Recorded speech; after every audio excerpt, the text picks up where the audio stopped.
Então vamos começar com esse papo, com a definição do que é Umbanda, né? Essas outras ramificações, Quimbanda que tanta gente confunde, eu não sei a diferença também. O que seria Umbanda, Quimbanda, Candomblé e qual outro que vocês falaram?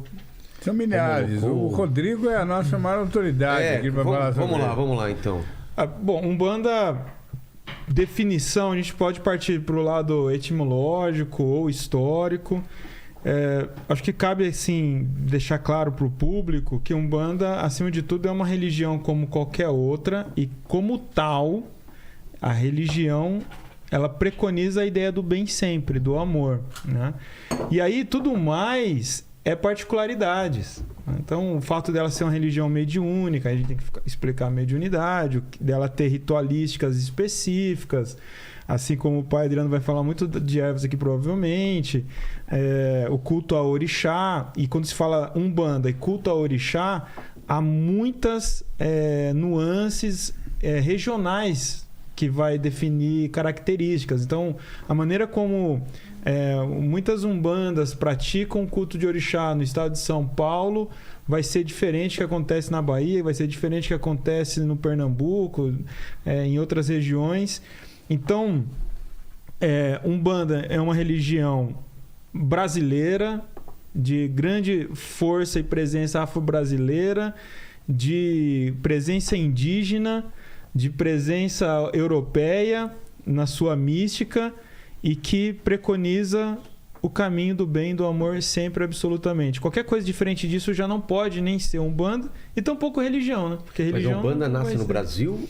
A Umbanda, como a gente entende, nasce no Brasil. Ela acontece no Brasil. A gente tem uma situação, por exemplo, de entender uma narrativa histórica que existe, que inclusive politicamente a gente se organiza cultuando o dia 15 de novembro como um marco na história da religião, através do então, 1908, o jovem, na época, Zélio Fernandino de Moraes, no Rio de Janeiro, em Niterói, ele está numa sessão espírita, na Federação Espírita, a mãe dele procurando ajuda porque ele estava tendo umas coisas estranhas, umas mudanças de personalidade estranha, em resumo.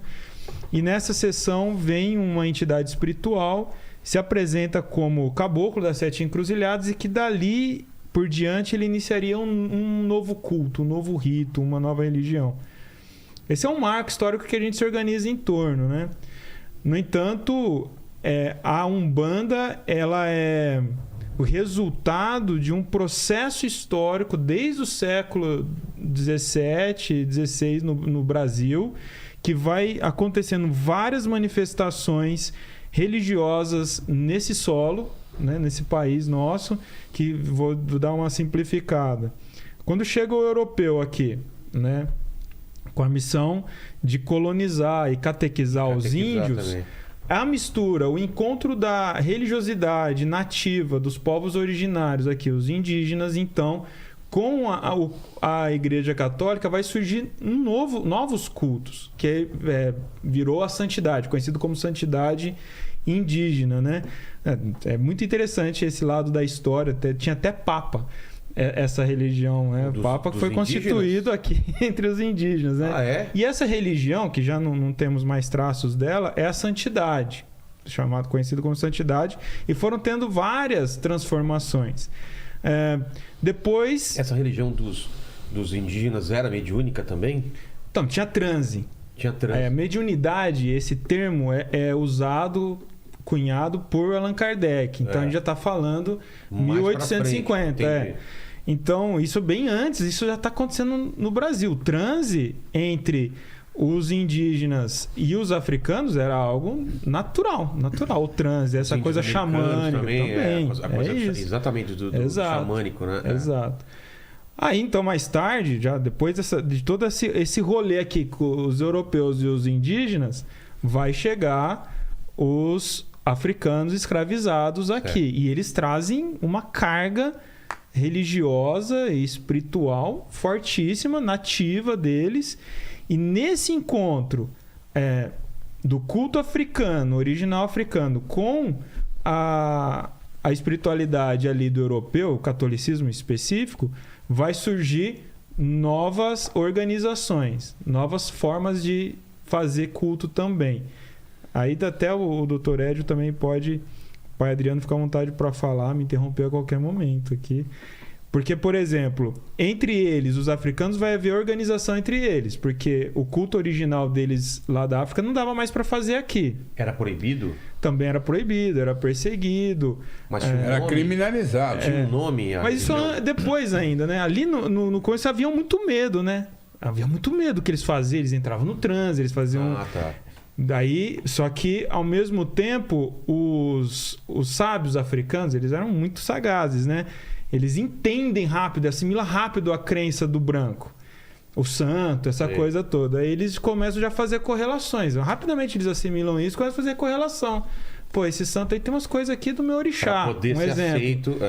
E é quando começa a sincretizar. Santo, orixá, a ideia de mascarar para ter liberdade. Entendi. Com o tempo, os padres falam para os senhores de engenho, ó, deixa, eles estão... É a missa deles, né? É o jeito preto de fazer a missa. Entendi.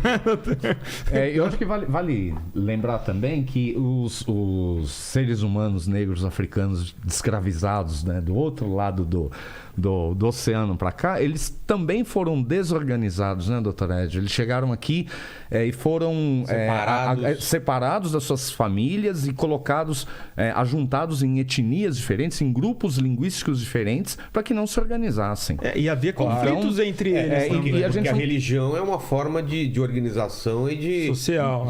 Exato. E de força, né? De agregação. De agregação e fortaleceria eles, né? Você falou qual era a religião africana? É o culto ancestral, o culto ao mais antigo da família, o culto aos seus... Não tinha um nome assim? Não, porque são diversas as nações. Então, você tem o culto ao orixá, o culto ao Enkice, o culto aos voduns. O doutor Edio pode falar um pouco melhor sobre isso também, né? O tráfico transatlântico, ele trouxe para cá diferentes povos e diferentes partes do continente africano. Os Bantus, os Jeje, os Fon, os Queto, enfim, e esses povos, durante 3 séculos e meio, eles foram buscando formas de socialização. Porque uma característica central do tráfico transatlântico, Vilela, que trouxe os nossos ouvintes, nós precisamos lembrar, quando a gente fala O pessoal não tem ideia da quantidade de pessoas escravizadas. A gente tá quando nós falamos em holocausto, quando nós falamos em holocausto judaico, nós estamos falando em 6 milhões de judeus exterminados. Certo.